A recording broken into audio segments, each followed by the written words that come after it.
once again, ayon sa nakausap natin, ito daw yung magiging base ng paglalagyan ng tubo, 300 meters papunta doon sa Manila Bay. So yun po yung tubo na yan. Yan. So treated wastewater na yung ilalabas dyan. Pagka hindi na po kayang i-accommodate ng STP, especially during mataas na pagbaha dito sa Maynila, o magpapakawala po siya ng tubig. Yan, 300 meters from the seawall papunta po dun sa Manila Bay. So once again, treated po yung ilalabas na tubig dyan.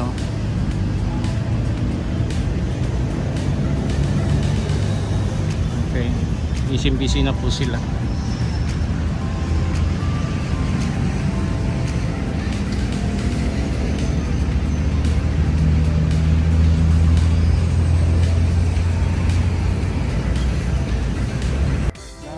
Abalang-abala po dito sa may sun filling operation ng J-Tube.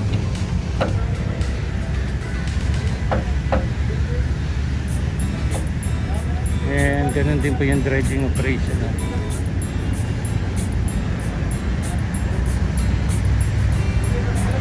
Dito naman po kung makikita rin po natin yung nilagay nilang J-Tube ay halos nakita na rin po yan. Alam ng buhangin habang J-Tube po yan.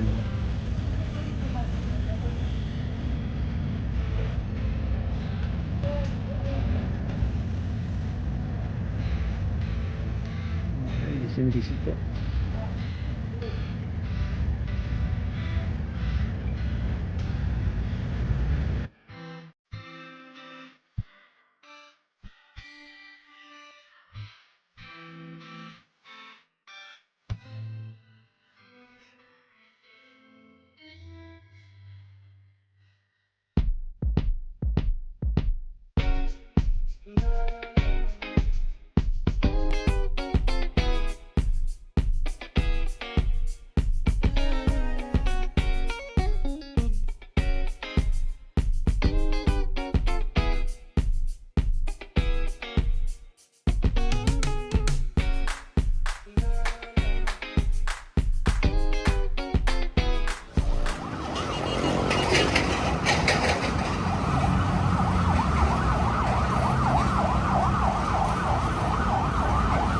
So, magandang umaga po.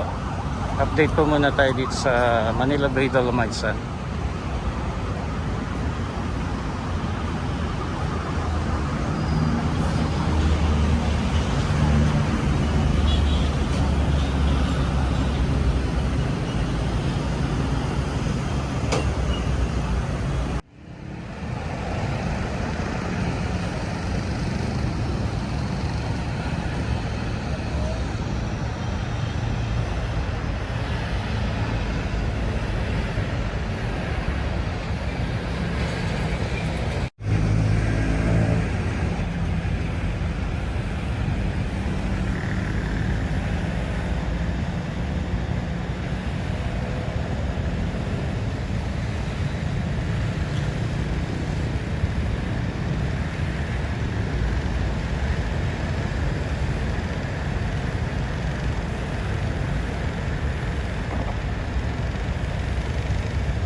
Good morning mga kabayan, Kuya Ron's TV po.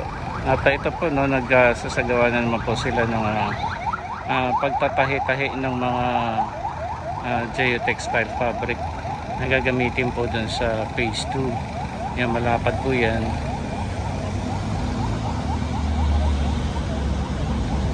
So nung nakarang araw nakapag gawa na rin po sila, nagtahi-tahi na rin po. Focus lang natin.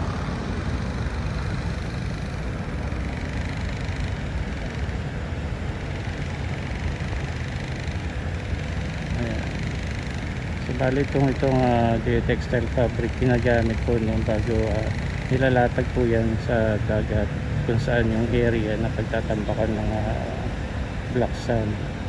So bago po ilagay yung black sand, nilalagay mo na rin, nila yung malapad na yan geotextile fabric. Kapag nailatag na, tas na lagyan na rin po ng black sand, sa ibabaw naman po yung ilalagay na another geotextile fabric, and then dolomite sand lang po yung ilalagay sa ibabaw. 1 metro po yung taas nun.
Hindi, malaki na yan.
Okay, ang dami pong media ngayon, no?